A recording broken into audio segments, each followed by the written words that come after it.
Baik, ini memang dunia tasawuf punya alur berpikir yang berbeda. Oke, teman-teman, kita mulai ya, biar langsung ngaji saja. Sudah jam 8:30. Nah, saya awali dari quotes ini. Selama kita tidak belajar mencintai makhluk Allah, kita tidak akan bisa mencintai kebenaran dan kita tidak akan mengenal Allah. Wow, ini kalau mengikuti syair-syairnya Maulana Rumi ini, satu kalimat ini saja itu bisa dijelaskan sampai nanti jam 10. Ya, di satu kalimat ini ada tema cinta kepada makhluknya Allah, ada tema cinta pada kebenaran, dan ada tema mengenal Allah. Itu sudah jadi satu buku, satu quotes ini saja. Jadi kalau kita tidak belajar mencintai manusia, tentu saja kita tidak mungkin cinta pada kebenaran. Karena agennya kebenaran itu manusia. Jadi yang oleh Allah dititipi dengan makhluk yang namanya kebenaran itu manusia. Di luar manusia tidak sibuk mencerna, mendekati, apalagi mencintai kebenaran karena sudah paket jadi. Binatang, tumbuhan itu kan paket jadi. Beda dengan kita manusia yang berproses, diberi alat, bisa dekat dengan kebenaran, bisa jauh dengan kebenaran. Itu manusia. Nah, maka kita tidak mungkin bisa mencintai kebenaran kalau kita tidak belajar mencintai makhluknya Allah. Dan kalau kita tidak mencintai kebenaran, tidak mungkin kita bisa kenal dengan Allah.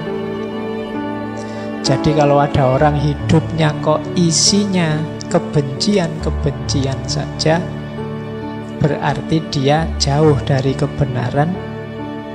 Kalau jauh dari kebenaran berarti sulit dari mengenal Allah.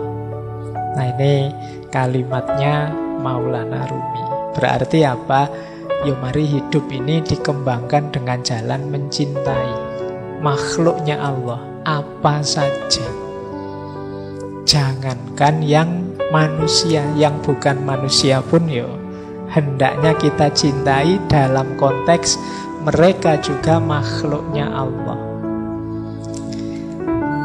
Kalau kita kan sering dalam hidup ini kadang-kadang ambisi dan kebencian kita lebih besar daripada cinta kita.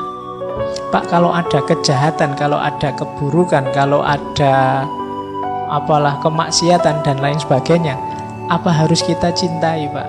Iya. Tapi yang dicintai bukan kok, Pak, saya cinta kejahatannya.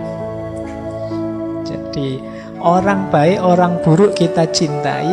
Cara kita mengekspresikan cinta tentu saja beda pada orang baik dan pada orang buruk. Kalau pada orang baik kita dukung, kalau pada orang buruk kita tuntun, kita nasihati. Kan begitu.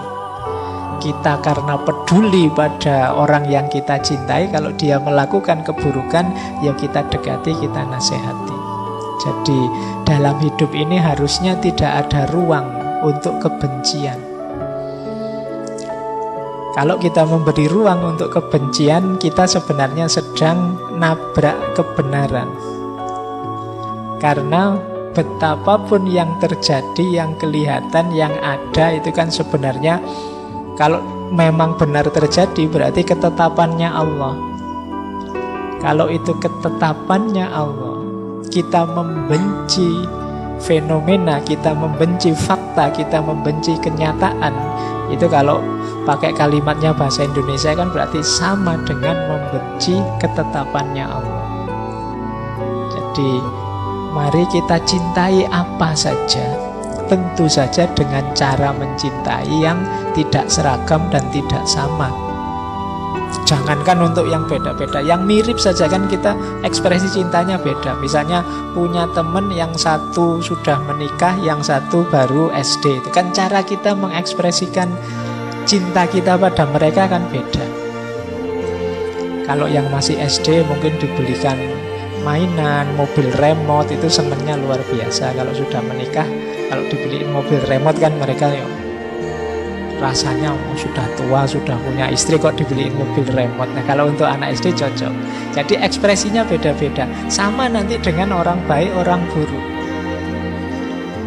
Jadi ini yang dimaksud oleh Maulana Rumi. Berarti siapa saja kita jadikan teman, kita cintai. Bahkan tidak hanya manusia, semua makhluknya. Kalau kemarin kita belajar etika lingkungan itu, keluarga kita kan tidak hanya yang manusia, bahkan tidak hanya makhluk hidup. Makhluk tidak hidup pun yang jenisnya abiotik juga harus kita cintai. Jadi dasarnya persahabatan, pertemanan kita dengan semua makhluknya Allah itu ya kebenaran dan cinta.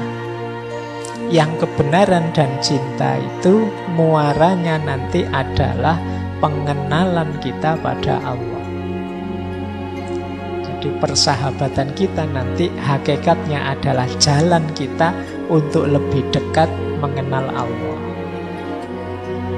Baik, ini dari kalimat slide pertama ini rasanya sudah dalam. Ini nanti malam hari ini nuansanya agak berbeda dengan uraian tentang persahabatan di 3 atau 4 tema sebelumnya. Kita lanjut. Nah, ada satu syair yang terkenal sekali dari Maulana Rumi yang itu saya pecah-pecah. Bagi saya inilah simbol ekspresi pola gaya seorang yang mencintai. Jadi ada 7 nasihat yang terkenal dari Maulana Rumi yang ini pakai simbol-simbol alam semesta. Karena beliau mengembangkan paradigma cinta, berarti sebenarnya ini profilnya orang yang mencintai. Yang pertama apa? Orang yang mencintai itu dermawan dan suka menolong. Kata Maulana Rumi, dalam kedermawanan dan menolong jadilah seperti sungai. Sungai itu kan banyak memberi apa saja pada masyarakat di sekitarnya. Sungai sering jadi pusat sumbernya hidup. Kalau teman-teman belajar peradaban-peradaban manusia awal, itu biasanya dimulai dari pinggir-pinggir sungai. Karena di situ kuncinya hidup. Dia memberikan banyak. Tidak menunggu balasan apa-apa. Meskipun kadang-kadang balasan kita pada sungai kan jelek. Kita kasih sampah lah, kita kasih kotoran lah, kita kasih apalah. Tapi sungai selalu memberi banyak hal.